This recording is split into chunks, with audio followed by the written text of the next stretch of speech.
భక్తి సోపానం ప్రేక్షకులందరికీ నమస్కారం. ఇప్పుడు నేను చెప్పబోయేది భావ కాలుష్యము. అదేంటండి? నీటి కాలుష్యం, వాయు కాలుష్యం అలా రకరకాల కాలుష్యాల గురించి విన్నాం గానీ, ఈ భావ కాలుష్యం ఏంటి అన్న ఒక సందేహం మీకు కలగవచ్చు. భావం అంటే మన ఆలోచన, మన ఆలోచనా విధానం. అది కాలుష్యమైతే గనక చాలా ఇబ్బంది కలుగుతుంది. ఈ భావ కాలుష్యం ఉండడం వల్ల మిగతా కాలుష్యాలు కూడా మనం ఏర్పరుస్తాం.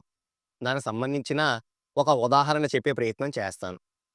ఒకసారి నేను మంత్రాలయ సందర్శనకి వెళ్ళాను. మంత్రాలయం చాలా ప్రసిద్ధమైన తీర్థక్షేత్రము. అక్కడ శ్రీ గురు రాఘవేంద్రుల బృందావనం ఉన్నది.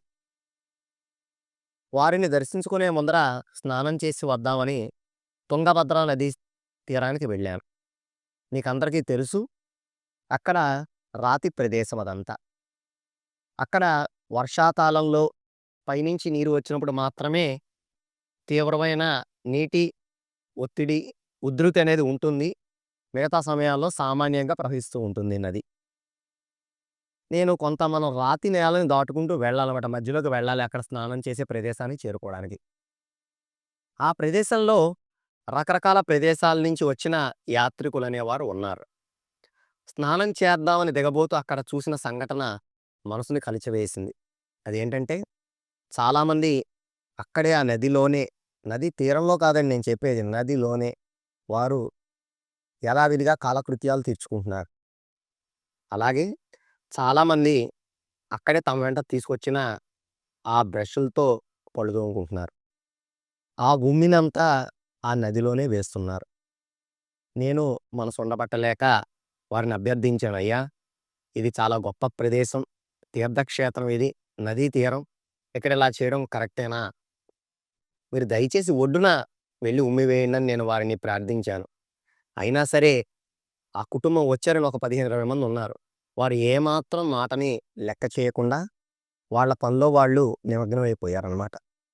అది చూసి చాలా బాధ కలిగింది నాకు. ఇది దేనివల్లండి?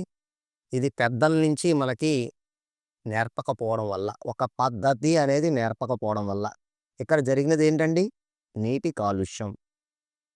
నీటి కాలుష్యం అంటే ఏదో మనం చాలా చిన్నదనుకుంటాం. ఒక తీర్థక్షేత్రంలో ఎలా ఉండాలో చెప్పకపోవడం ఇది ఒకరిది కాదండి. అక్కడికి నిత్యం ఎన్నో వందల, వేల మంది, కొన్ని కొన్ని సందర్భాల్లో లక్షల మంది జనాలు వస్తారు.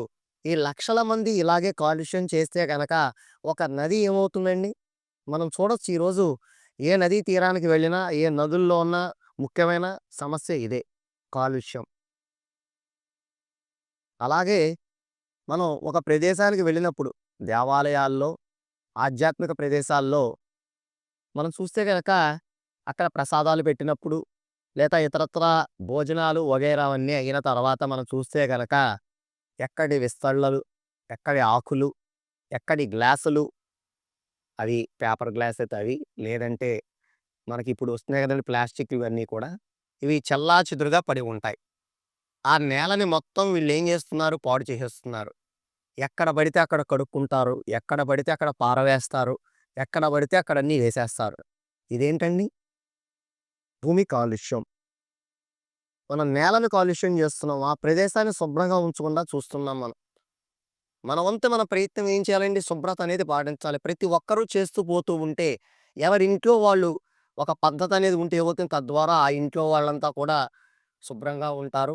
ఆ ప్రదేశం శుభ్రంగా ఉంటుంది. అలాగే ఆ ప్రాంతము, ఆ నగరము, ఆ దేశము కూడా శుభ్రంగా ఉంటాయి. భక్తిలో మనం ఒక్కలే బాగుండడం కాదండి. మనతో పాటు మన పరిసరాలు కూడా బాగుండాలి. మనం బాగా ఉండి మిగతా అంతా నాశనం చేయడం ఇది భావ కాలుష్యమే కదా! అలాగే ప్రతి దాన్ని కూడా మనం కాలుష్యం చేసుకుంటూ వెళ్ళిపోతున్నాం. ఎందుకంటే మనకు ఆ భయం అనేది లేదు. మనం బాగుంటే చాలు. పంచభూతాలని ఏవేంటండి? మనల్ని కాపాడుతున్నది, మనల్ని మోస్తున్నది, మనకి ప్రాణవాయువు అందిస్తున్నది, మనకు వెలుతురిస్తున్నది. ఇవన్నీ పంచభూతాల ద్వారానే మనకు ఆహారం వస్తున్నది. ఇవన్నీ పంచభూతాల కలయిక ద్వారానే మనం పీల్చే గాలి, మనం బతికే బతుకు, మనం నడిచే నేల, ఇవన్నీ కూడా పంచభూతాల మీదే. పంచభూతాల ద్వారానే. మరి మనకి ఇన్ని అందిస్తున్న అవి కూడా భగవంతుడే గదా! అందుకని మనం వాటిని నిర్లక్ష్యం చేయకుండా మనం చాలా జాగ్రత్తగా ఉండాలనమాట. వీటన్నిటికి మూలం భావ కాలుష్యం. ఇందాక నేను చెప్పినట్టు మన ఆలోచన, మన మనస్సు. మనం బాగుంటే చాలు ఆ పరిసరాలు ఏమైతే ఏమైందిలే. మన ఇల్లు బాగుంటే చాలు బయట నదిలో ఏమైతే ఏమైందిలే. అది మనది కాదు కదా! మనం ఎక్కడి నుంచో వచ్చినోళ్ళం కదా! ఇది నది మనది కాదు గదా! ఈ ప్రదేశం మనది కాదు గదా! మన ఇంటి దగ్గర మన భూమే మన భూమి. పక్కన వారిది మన భూమి కాదు కదా! అన్న ఆలోచనే దీనికంతటికి మూల కారణం. ప్రతి ఒక్కరూ కూడా మనం ఈ ఆలోచన విధానాన్ని మార్చుకోవాలి. ఈ భావ కాలుష్యాన్ని అరికడితే గనక తద్వారా ఒక మంచి సమాజం తయారవుతుందనమాట. మన ఆలోచనలు మనం చెడు నుంచి మంచిగా మరల్చినప్పుడు ఏమవుతుందండి? మంచి అనేది మనలో పెరుగుతుంది. మంచి ఆలోచనలే మనకు వస్తాయి. ప్రతి ఒక్కరికి మంచి ఆలోచనలు రావడం వల్ల మనం చెడుని తగ్గించుకోగలుగుతాము. ఎప్పుడైతే మనం చెడుని తగ్గించుకుంటామో మనం మంచి సమాజం రూపొందుతుంది. భావి భారత సమాజం మంచిగా వెళ్తుందనమాట.